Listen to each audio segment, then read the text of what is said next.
Welcome to MSB classes. आज हमारा basic electrical के एमसीक्यू का लेक्चर नंबर 2। हमारा फर्स्ट क्वेश्चन है, how much energy will be a 100 watt electric bulb spend in 2 hour. मतलब एक 100 वाट का इलेक्ट्रिक बल्ब है तो वो 2 घंटे में कितनी एनर्जी को स्पेंड करेगा या खर्च करेगा। ठीक है, यहाँ पे क्या दिया हमको, पावर दिए, कितने वाट का है, 100 वाट का है, और टाइम दिया है 2 आवर। ठीक है, तो पावर क्या होती है, एनर्जी क्या होती है, तो कार्य करने की क्षमता को हम एनर्जी बोलते हैं। ठीक है, तो जो हमारी एनर्जी होंगी वो होती है पावर इंटू टाइम। ठीक, तो एनर्जी निकालेंगे हम, ई पावर कितनी है 100, टाइम कितना है 2 आवर। ठीक है, इसको हम सेकेंड में लिखेंगे तो ये हो गया मिनट में, और एक बार और 60 का मल्टीप्लाई करेंगे तो ये होगा सेकेंड में। ठीक है, तो एनर्जी क्या होगी 100 इंटू 36, 36 दूनी 72, 0। ठीक है, 72123 4, तो हम 720 किलो जूल भी लिख सकते हैं, और जो यहाँ पे जूल है वो एनर्जी की यूनिट है। ठीक है, तो 720 किलो जूल एनर्जी खर्च करेगा हमारा बल्ब। ठीक, तो यहाँ ऑप्शन डी। नेक्स्ट क्वेश्चन है, a 100 watt light bulb turn for 8 hour used. मतलब एक 100 वाट का लाइट है, उसको 8 घंटे तक हम चलाते हैं तो कितनी एनर्जी का यूज करेगा। ठीक है, इसको हम निकाल लेते हैं। हमारे पास दिया है पावर कितना 100 वाट, और टाइम कितना दिया है 8 आवर्स। ठीक है, तो हमारा जो भी एनर्जी होती है उसको निकालते हैं हम किलोवाट आवर में। ठीक है, मतलब 1 किलोवाट आवर को हम क्या बोलते हैं, 1 यूनिट। ठीक है, तो इसको हम किलोवाट में चेंज कर लेते तो 100 डिवाइडेड बाय 1000, तो हो जाता है 0.1 किलो वाट। ठीक है, तो फिर यहाँ पे जो एनर्जी होंगी, अभी हमने देखा पावर इंटू टाइम, तो एनर्जी 0.1 किलोवाट है हमारा, और टाइम कितना 8 आवर। ठीक है, इसको हम फिर सेकेंड में कन्वर्ट करेंगे, नहीं यहाँ सेकेंड में कन्वर्ट नहीं करना है क्योंकि यहाँ आवर्स में दिया हुआ है। तो E is equal to 0.8 kilowatt hour. तो ये हो गया हमारा एनर्जी कंजप्शन 8 घंटे में 100 वाट के बल्ब के द्वारा। ठीक है, तो 0.8 किलो वॉट आवर।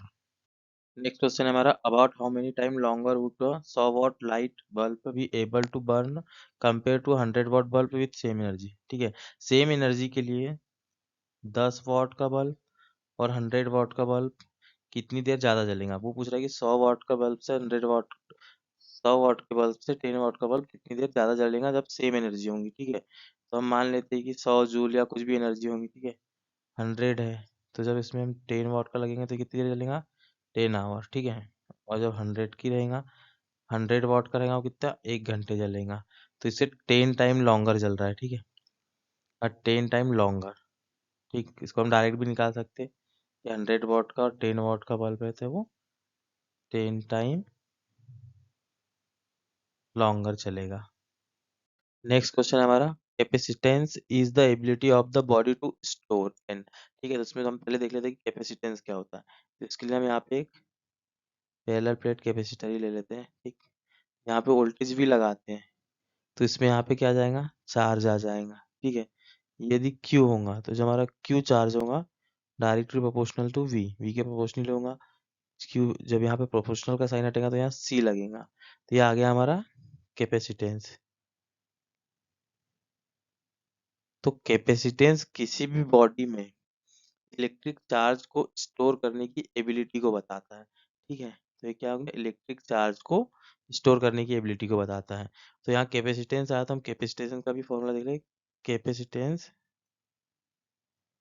या capacitor is equal to epsilon naught A upon D, जहाँ एप्सिलॉन होता है परमिटिविटी होता है। ठीक है, परमिटिविटी। ठीक, और जो एप्सिलॉन नॉट होती है इसकी वैल्यू क्या होती है 8.854 इंटू 10⁻12 फेरेड पर मीटर। ठीक, और जो ए होता है यहाँ पे, ए जो ए प्लेट लगी हुई इसका एरिया होता है, तो A is equal to area of plate, और जो डी होता है वो होता है दोनों प्लेट के बीच की डिस्टेंस। ठीक है, डिस्टेंस। तो ये फॉर्मूला हो गया हमारा कैपेसिटेंस का, और ये हो गया हमारा इलेक्ट्रिक चार्ज का। ठीक है, the SI unit of energy. ठीक है, नेक्स्ट क्वेश्चन है हमारा। तो एनर्जी जो होता है ये बोलते हैं कार्य करने की क्षमता को। ठीक है, पावर इनटू टाइम। ठीक है, तो ये होती है एनर्जी। तो एनर्जी को हम ऐसे लिख सकते हैं, E is equal to power into time. तो जो हमारा पावर क्या होता है, वॉट, और टाइम क्या होता है, आवर। तो एनर्जी होती है वॉट आवर, भी लिख सकते हैं इसको वॉट आवर। और इसको कंबाइंड ये भी लिख सकते हैं कि एनर्जी की यूनिट क्या होती है, जूल होती है। ठीक है, तो जूल होती है एनर्जी की यूनिट। यहाँ न्यूटन देख ले, तो जो न्यूटन होती है वो फोर्स की यूनिट होती है। कूलाम जो होती है, ठीक है, वो होती है चार्ज की यूनिट। क्यू से इसको इंडिकेट करते हैं। हेनरी जो होती है वो होती है हमारे इंडक्टर की। ठीक है, नेक्स्ट क्वेश्चन है 17 inch computer used approximately 150 watt in an hour. मतलब एक घंटे में एक कंप्यूटर 150 वाट एनर्जी कंजप्शन कर रहा है। If you have a same computer on for 4 minute. ठीक है, उसी सेम कंप्यूटर को हम 4 मिनट के लिए ऑन करते हैं तो कितना पावर का कंजप्शन करेगा वो। ठीक है, तो हम जब हम 60 मिनट, एक घंटे इसको ऑन करते हैं तो कितने पावर कंजप्शन करता है, 150 वाट। ठीक है, तो हमको 1 मिनट में इसमें कितनी पावर का कंजप्शन होगा वो निकालना है। 64 मिनट में निकालना है। ठीक है, तो 60 मिनट में कितना कर रहा है, 150, तो 1 मिनट में कितना होगा, 150/60। ठीक है, ये हो गया 5 मिनट 3 5/2। ठीक है, तो 4 मिनट में कितना होगा, तो 4 मिनट में निकालने के लिए हम क्या करेंगे, 4 मिनट से इसमें मल्टीप्लाई कर देंगे, 5/2 हो जाएगा 10 वाट। ठीक है, 10 वाट को क्या लिखेंगे हम, तो हमारा आंसर आया 10 वाट। लेकिन यहाँ 10 वाट ऑप्शन में नहीं है। 10 ऑप्शन में क्या है, किलोवाट में, तो इसको हम किलोवाट में चेंज करेंगे। तो किलोवाट में चेंज करने से लिए हम क्या करेंगे, किलोवाट में निकालने के लिए 10 अपॉन इसमें 1000 का डिवाइड कर देंगे। ठीक है, तो ये क्या निकल जाएगा, 0.01 किलोवाट। कौन सा है हमारा, सी ऑप्शन सही है। ठीक है, नेक्स्ट क्वेश्चन है हमारा 1 किलोवाट आवर इज। तो जो किलोवाट आवर होता है ना, ये होती है एनर्जी की कमर्शियल यूनिट, कमर्शियल यूनिट। और जो एसआई यूनिट होती है वो होती है जूल। तो जो 1 किलोवाट आवर है उसको हमें जूल में कन्वर्ट करना है। ठीक है, कि कितना जूल होता है। तो हम ये देख लेते हैं कि जो जूल होता है, ठीक है, एनर्जी का formula, energy is equal to power into time. मतलब वॉट इनटू आवर होता है, तो हम इसको वॉट आवर के टर्म में ला लेंगे किलो वॉट आवर को। तो हमारी एनर्जी 1 किलोवाट आवर में कितनी जूल होते हैं वो निकल जाएगा। ठीक है, तो 1 किलोवाट आवर को जब चेंज करेंगे तो 1 इंटू किलो 3 वॉट आवर। ठीक है, वॉट रहने देंगे, आवर लगा देंगे, तो 60, इसको सेकेंड में लिखेंगे। ठीक है, 60 इंटू 60, तो ये हो जाएगा वॉट सेकेंड। ठीक है, power into time watt second, तो ये हो जाएगा हमारा जूल के फॉर्म में। ठीक है, इसको जब सॉल्व करेंगे तो 3600, तो हो जाएगा 3600 1 2 3। ठीक है, तो इसको जब हम जीरो को हटाएंगे, 1 2 3 4 5 6 जीरो को हटाएंगे तो हम इसको मेगा लिख सकते हैं। ठीक है, तो 3.6 mega joule. 1 kilowatt hour is equal to 3.6 mega joule. ये ऑप्शन जो इसमें है, कौन सा ऑप्शन है, ए ऑप्शन, 3.6 मेगा जूल। ठीक है, हमारा नेक्स्ट क्वेश्चन है 1 joule electrical energy equal to. ठीक है, अभी तक हम एनर्जी पढ़ रहे थे। तो जो जूल होता है, एनर्जी इज इक्वल टू क्या होता है, पावर इनटू टाइम। ठीक है, तो जूल, जो पावर की यूनिट है वो क्या हो जाएंगी, वॉट, और टाइम क्या होगा, सेकेंड। तो 1 joule is equal to watt into second, ये हो गया 1 वॉट सेकेंड। ठीक है, हमारा next question, a varistor is made of. जो हमारा वेरिस्टर है वो इसका बना होता है। ठीक है, तो हम पहले देख लेते हैं वेरिस्टर क्या होता है।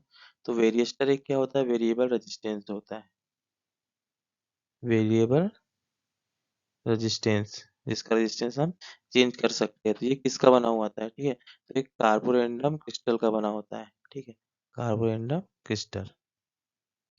नेक्स्ट क्वेश्चन हमारा, the value of resistance R in the following circuit. ठीक है, इस सर्किट में हमको आर की वैल्यू निकालना है, जिसमें हमको क्या दिया, 100 वोल्ट यहाँ पे रेजिस्टेंस दिया, यहाँ से फ्लो होने करंट 8 एम्पियर, और दो यहाँ पे पैरेलल रेजिस्टेंस दिया हमको 10-10 ओम के। ठीक है, तो यहाँ से यदि 8 एम्पियर फ्लो हो रही है ना, तो जब सेम रेजिस्टेंस है तो इसमें दोनों में बराबर करंट फ्लो होंगी। यहाँ पे 4 होंगी, यहाँ पे 4 होंगी। तो यहाँ पे इस ब्रांच पे हमको वोल्टेज पता चल जाएगा। तो क्या होता है, वी वोल्टेज आर इंटू आई। तो V इज इक्वल टू क्या हो जाएगा, आर दिया है 10 ओम और आई होगी 4, ये हो गया 40 वोल्ट V। क्योंकि ये दोनों पैरेलल में है तो दोनों में क्या होगा, सेम वोल्टेज 40 वोल्ट। यहाँ पे 40 वोल्ट ड्रॉप हो रहा है, यहाँ से 100 दे रहे हैं, तो यहाँ का रेजिस्टेंस निकालना है तो वो डायरेक्टली निकल जाएगा 100 माइनस 40। ठीक है, तो ये हो जाएगा 60 वोल्ट। तो यहाँ पे हमको 60 वोल्ट ड्रॉप मिल गया। यहाँ से करंट फ्लो हो रही 8 एम्पियर, तो रेजिस्टेंस क्या हो जाएगा, resistance is equal to V upon I. ठीक है, तो रेजिस्टेंस हो जाएगा हमारा 60 अपॉन 8, तो ये हो जाएगा 7.5 ओम। ठीक है, तो ये निकल के आया हमारा 7.5 ओम। यहाँ से हम ये डायरेक्ट भी निकाल सकते थे। ठीक है, यहाँ का वोल्टेज 100 माइनस 60 अपॉन में क्या रख देते, करंट रख देते, तो भी हमारा क्या जाता 7.5, यहाँ पे 40 है। ठीक है, हमारा नेक्स्ट क्वेश्चन है, two resistance 4 ohm and 6 ohm are connected in series and supply by 50 volt DC. What is the voltage across 6 ohm resistance? ठीक है, 6 ohm के रेजिस्टेंस में हमको वोल्टेज निकालना है। तो पहले हम सर्किट ही बना लेते हैं। इसका कैसा है, दो रेजिस्टेंस सीरीज में जुड़े हुए हैं। ठीक है, ये फर्स्ट, ये सेकेंड। मान लेते हैं 4 ओम का है और ये 6 ओम का है। ठीक है, ये हो गया R1, इसको R2 ले लेते हैं। और जो टोटल वोल्टेज है वो कितना है यहाँ पे, 50 वोल्ट। ठीक है, इसको टोटल वोल्टेज ले लेते हैं। तो जब हम वोल्टेज डिवीजन रूल लगाते हैं, तो यदि हमको किस में वोल्टेज निकालना है, मान लो R1 में वोल्टेज निकालना है, तो इसके लिए हम क्या लिखते हैं। ठीक है, मतलब यहाँ का वोल्टेज हम क्या मान लेते हैं, V1, और यहाँ का V2। तो V1 जब निकालना है तो हमको लिखते हैं टोटल वोल्टेज इंटू जिसका हमको वोल्टेज निकालना है वो resistance R1 upon R1 plus R2। ये होता है वोल्टेज डिवीजन रूल। मान लो हमको ये वाला V2 निकालना होता तो हम क्या लिखते हैं, V2 is equal to total voltage into जिसके अक्रॉस वोल्टेज निकालना है उसी का रेजिस्टेंस, ऊपर लेते हैं R2 upon R1 plus R2। ठीक है, तो ये फॉर्मूला निकल के आ गया। तो हमको क्या वोल्टेज निकालना है, 6 ओम के अक्रॉस वोल्टेज निकालना है। तो यहाँ पे हमको निकालना है V2। तो टोटल वोल्टेज कितना हो गया, 50 इंटू V2 के अक्रॉस रेजिस्टेंस कितना है, 6 अपॉन दोनों को प्लस करके ये हो गया 10। तो 0 0 कैंसिल, तो V2 आ जाएगा 30 वोल्ट। ठीक है, तो हमारा V2 निकल के कितना आ गया, 30 वोल्ट। टोटल कितना है 50, तो बचा कितना 20, तो यहाँ पे होगा 20 वोल्ट। तो हमारा 6 ओम के क्रॉस रेजिस्टेंस कितना, वो वोल्टेज कितना आ गया, 30 वोल्ट। तो ये जो 30 वोल्ट है हमारा राइट ऑप्शन होगा। हमारा नेक्स्ट क्वेश्चन है, in the circuit so below if the 3 ohm resistance है across the terminal A B. ठीक है, ये दो टर्मिनल है ए बी, इसके अक्रॉस 3 ओम का रेजिस्टेंस लगा हुआ is disconnected, then find the voltage A B. इसको हम यहाँ से निकाल देते हैं। ठीक है, ये हम डिस्कनेक्ट कर देंगे यहाँ से। उसके बाद हमको ए बी में वोल्टेज निकालना है। ठीक है, तो जैसे ही हम इसको डिस्कनेक्ट करेंगे तो यहाँ पे 100 वोल्ट है। ठीक है, तो डिस्कनेक्ट होगा तो यहाँ क्या हो जाएगा, ओपन सर्किट हो जाएगा। यहाँ पे क्या हो जाएगा, ओपन हो जाएगा। तो ओपन होने के कारण इसमें कोई करंट फ्लो होंगी क्या यहाँ से, नहीं, यहाँ से जीरो करंट फ्लो होंगी। तो जीरो करंट फ्लो होंगी तो यहाँ से जीरो ड्रॉप, यहाँ से जीरो ड्रॉप। तो जहाँ पे जब वोल्टेज का मेजरमेंट करेंगे तो टोटल वोल्टेज मिल जाएगा जितना अप्लाई है। ठीक है, टोटल वोल्टेज निकल जाएगा ए बी के क्रॉस कितना, 100 वोल्ट। ठीक है, तो ये आ गया 100 वोल्ट, सही करेक्ट ऑप्शन। नेक्स्ट क्वेश्चन है, for given conductor if the cross sectional area increase then. ठीक है, तो ये हमारा कोई कंडक्टर दिया हुआ है। ठीक, इसका क्रॉस सेक्शनल एरिया ए हो गया, इसकी लेंथ एल हो गई। ठीक है, और जिस मटेरियल का बना है उसकी रजिस्टिविटी क्या हो गई, रो हो गई। ठीक है, तो ये इसका जो रजिस्टेंस है वो होगा रो एल बाय ए। तो अब क्वेश्चन क्या बोल रहा है, for a conductor if cross sectional area increase. तो ये क्रॉस सेक्शनल एरिया को क्या कर रहे हैं, बढ़ा रहे हैं। क्रॉस सेक्शनल एरिया को बढ़ाएंगे तो हमारा रजिस्टेंस क्या होगा, कम होगा। ठीक है, तो जो आर है वो क्या हो जाएगा, डिक्रीज। ऑप्शन पढ़े थे, resistance of the conductor increase, resistance of the conductor decrease. ठीक है, तो हमारा जो बी ऑप्शन है करेक्ट ऑप्शन होगा।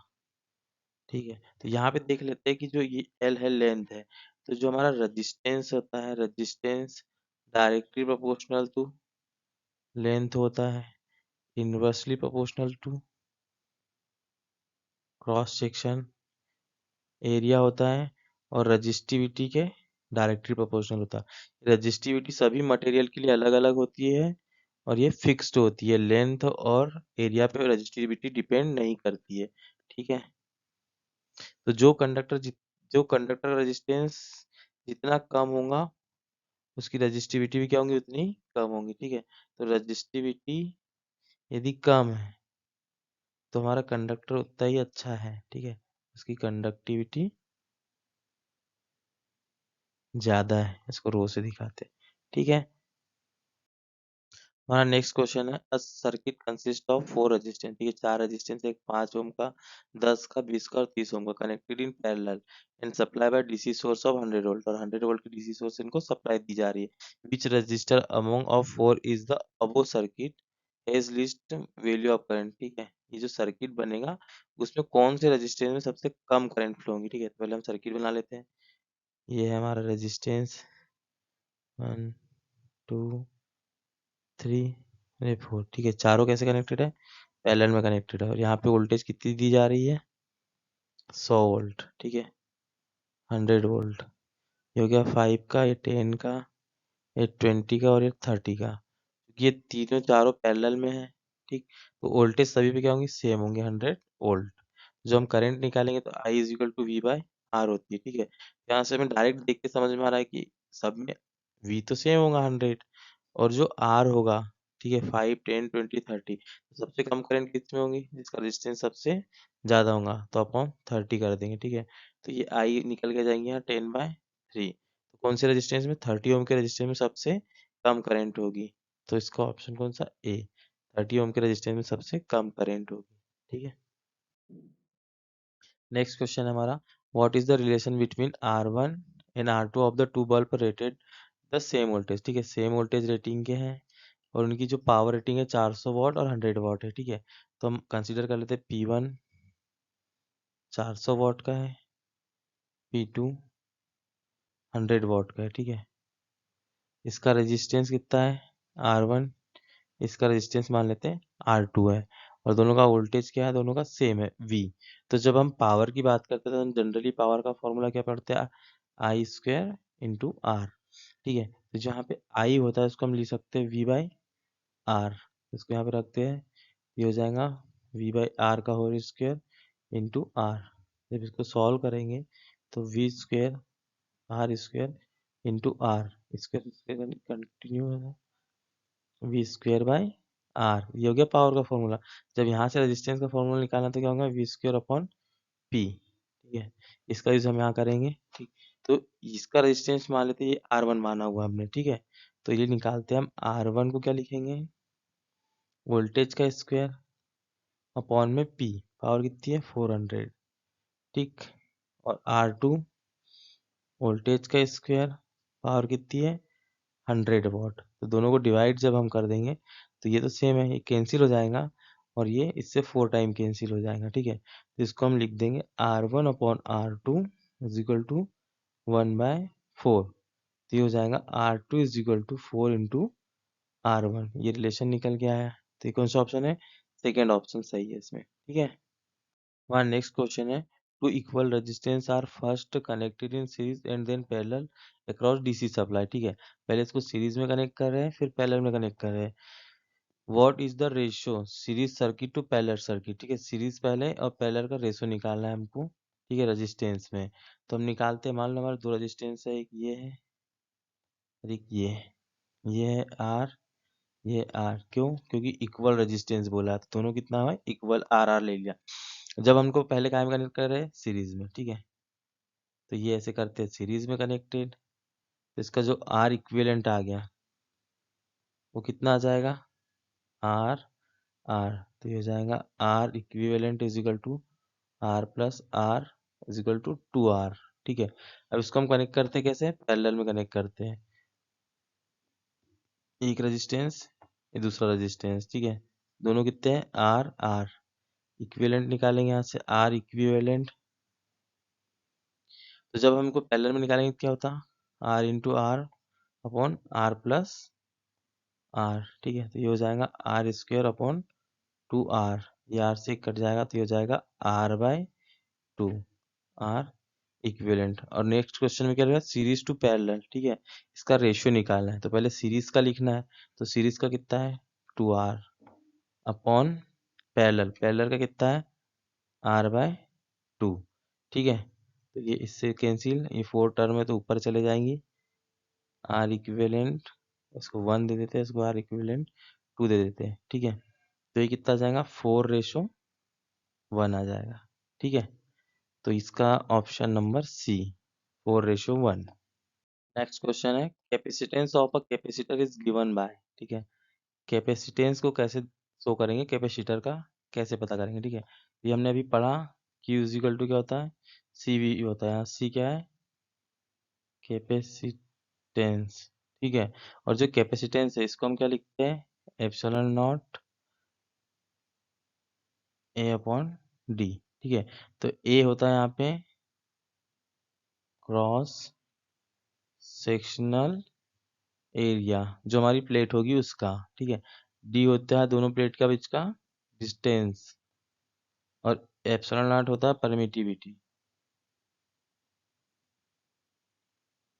ठीक है। तो जो परमिटिविटी होती है इसकी वैल्यू क्या होती है 8.854 इंटू 10⁻⁻12 फैरेड पर मीटर, ठीक है। तो कौन सा है ऑप्शन ये, ठीक, डी ऑप्शन इसमें सही है। जो एप्सिलॉन ई लिखते हैं इसको हम, तो इसको जब हम अलग अलग करते हैं तो ई नॉट और ई आर आता।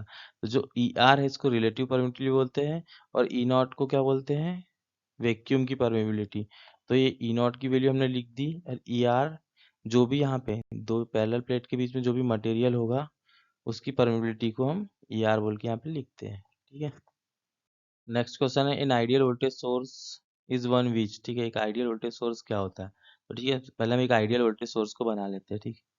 तो ये हमारा पहले प्रैक्टिकल देखते हैं, ठीक। ये वोल्टेज सोर्स है, ये V लिख देते हैं यहाँ पे, और इसका कुछ इंटरनल रेजिस्टेंस होगा उसको हम R से शो करते हैं सीरीज में। तो ये हमारा प्रैक्टिकल रेजिस्टेंस शो हो गया, ठीक है। इसमें इंटरनली कुछ ना कुछ ड्रॉप होगा। और जब हम आइडियल की बात करें तो आइडियल में कोई ड्रॉप नहीं होता है। तो आइडियल में जो रेजिस्टेंस लगा होता है सोर्स के साथ में उसकी वैल्यू क्या होती है 0 होती है।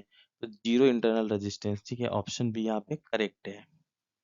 और जब हम करंट की बात करेंगे, ठीक है, तो जब हम करंट की बात करते हैं तो करंट को हम कैसे बनाते हैं, ये करंट सोर्स होता है और उसको कुछ इस टाइप से शो करते हैं, ठीक है।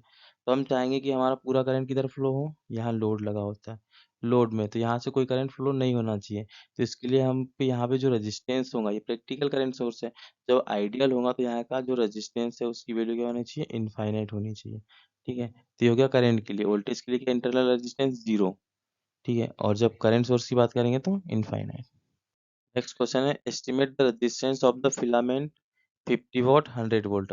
अभी हमने देखा कि जो पावर का फॉर्मूला होता है power is equal to V square by R होता है, ठीक है। यहाँ पे हमको रेजिस्टेंस निकालना तो resistance is equal to V square by power, ठीक है। तो यहाँ पे वी कितना दिया हुआ है 100, इसका स्क्वायर अपॉन में पावर, पावर कितनी है 50, ठीक है। तो इसको कट करेंगे तो जो आर की वैल्यू आ जाएंगी 200 ओम आ जाएगी, ठीक है। Option A is correct. हमारा नेक्स्ट क्वेश्चन है टू फिलामेंट लैंप, ठीक है। एक लैंप कितना है 200 वॉट 200 वोल्ट का, और दूसरा लैंप कितना है 50 वॉट 220 वोल्ट का, आर कनेक्टेड इन सीरीज, दोनों सीरीज में कनेक्टेड है। तो उसको कितनी सप्लाई दी है 200 volt 50 hertz. Then the total power supply by the source, तो सोर्स से टोटल कितनी पावर सप्लाई होगी वो निकालना है, ठीक है। तो पावर निकालने के लिए वोल्टेज इंटू करंट ये है, ठीक है। तो अब यहाँ पे जब दो कोई भी सोर्स हो, ठीक है, लैंप ले लिया हमने या रेजिस्टेंस ले लिया, ठीक है। इसको इंडक्टर से दिखा रहे हैं हम, लैंप की कॉइल है मान लो। तो एक लैंप ये है एक ये है, ठीक है। ये पावर P1 है, इसकी पावर P2 है। तो जब हम दो सीरीज में होते हैं और उनका पावर निकालना होता है तो उसके लिए सिंपल सा पावर का इक्विवेलेंट वाला फॉर्मूला होता है ये P1 into P2 upon P1 plus P2। ये लगा के हम निकालेंगे टोटल पावर।